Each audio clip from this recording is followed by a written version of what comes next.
ladies and gentlemen, this evening my guest be Mr. Jamie McRoberts. He's the co-owner of Mutonville Production. How you doing there, Mr. McRoberts? Doing very well. How are you today, Mr. Paul Brown? Great, great. Welcome to the show. Thank you. What is Mutonville Production?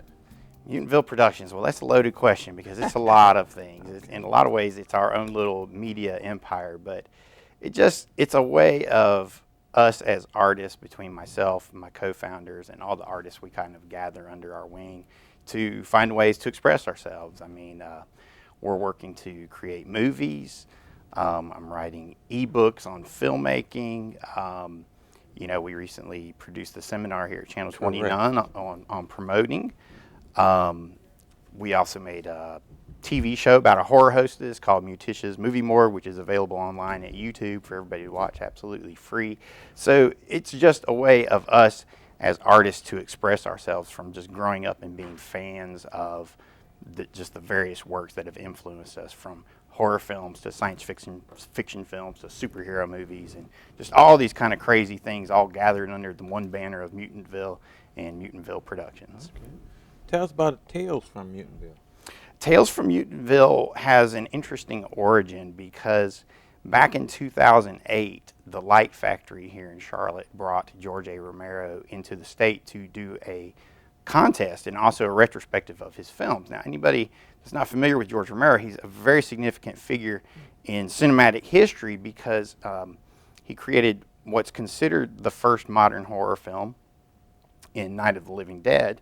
But it also featured the first ever African-American lead as a hero in a movie like that. Okay. So it was a big step forward in just on a lot of different levels. You had Dwayne Jones playing Ben in that movie. He's a great hero for people. And then the movie itself was an example of how guerrilla filmmakers or low-budget filmmakers can make a product and put it out there and have just a huge impact. So when he came to Charlotte in 2008, he had a contest to find the best short zombie film in the area. So we entered, and we made this zombie film called Devil Comes Down, and it was accepted into the contest, and we made the final 10 and had this big event for it. And then we made the final 5, and then Romero came, and we didn't win, but it's the way it goes. But we made it to the finals. But what we found out at the end of it was we just had one short film. We weren't really sure what to do with this. So we thought, well, you know what, why don't we just come up with a couple more short films, and then we'll group them all together under the Tales from Mutonville banner and package it like that. And we introduced the concept of the Mutitia, the movie goddess character, to kind of introduce it all and tie it all together, like Creepshow, if you're a fan of any of those kind of movies, where she's the host of it all.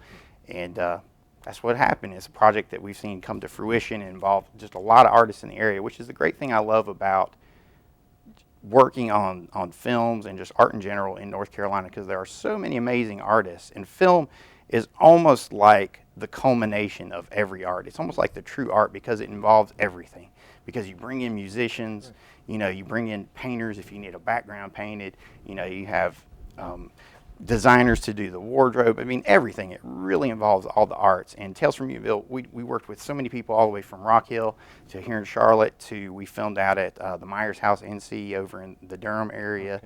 Okay. And that's kind of like a local attraction to the horror aficionados and whatnot. So it's just great to be able to call on all those expertises and artists and bring them all together and just kind of express ourselves and put the products out there for people to enjoy. Jamie, how did you get started in the filmmaking field? Again, that's just another long and varied story, because it all goes back to the beginning. And I'm one of those rare individuals that I've always had a very clear sense of purpose and what I should do in terms of expressing myself as an artist, and what my next step was to take to continue to find avenues of expression.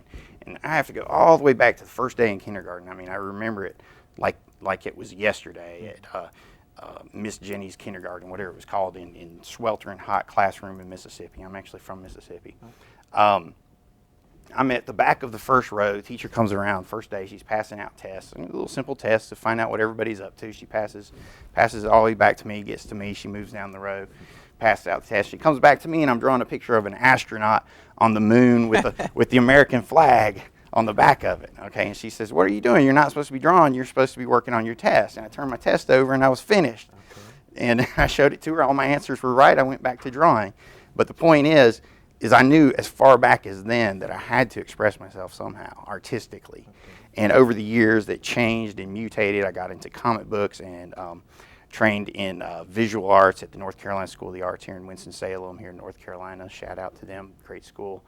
And I went from there to form several failed attempts at comic book studios. For some reason, I could never get all the pieces together with a comic book studio. But then when I met my partners in 2003 that we eventually formed Mutantville, we just started to make movies. You know, here I was, a guy that had always been telling stories, and going from comics and sequential illustration, I was able to transfer that over into storyboarding for movies. And if you look at a storyboard, you can see an entire movie played out. So if you know how to storyboard, then you know how to direct. So I knew how to do that, and I knew how to do that, and that put me in the field of knowing how to direct. And I just stepped up and I said, "Look, guys, let's just start making movies and have fun with this." And we started making them in 2003, and here it is, 2013. We've stuck together.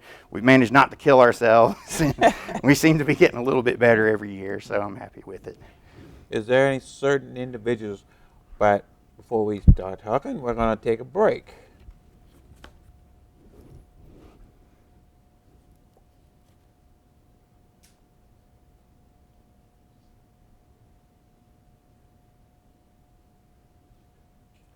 We're going to take a break, and we're going to watch some of your work.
What do they call you? Johnny Reb?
GB, Seth, stop clowning around.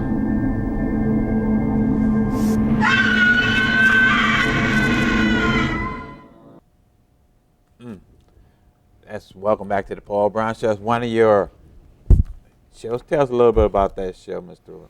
Roberts. Well, what we just saw there was a clip from my full-length feature Ghost, which we worked on over the past few years. Now, we actually went from the American Zombie Film Contest and Making Devil Comes Down straight into Ghost, which started as a short film project because we had an offer to come film at a local kind of historic site. In Albemarle, North Carolina, there's a very rare turn of the century upstairs opera house in downtown Albemarle, and it's over 100 years old, and the owner is friends of one of the co-owners at Mutantville, and he said, "Hey, why don't you guys come film down here?" So in true Roger Corman AIP fashion, you get a location, you write a script to fit to it. So we went down and we walked around, and we said, you know what, let's turn this into a ghost movie somehow. We've got a big empty haunted opera house. So that's what we wound up doing. We had just, again, a lot of amazing, talented actors and artists and individuals involved. One of the local actresses, Kathy Butler-Sandvoss, put on an amazing performance as Maya, the lead investigator there. And it was a fun project. It's essentially, it tells the story of Maya, who's a young TV show producer, and she learns that her ghost hunting show is going to be canceled. So instead of letting it be canceled, she decides to invest in one last show at this haunted opera house. And she says, you know what, we're going to go out there and we're going to make this great show.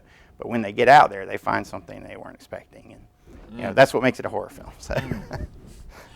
Who are some of the filmmakers that from the past that inspired you?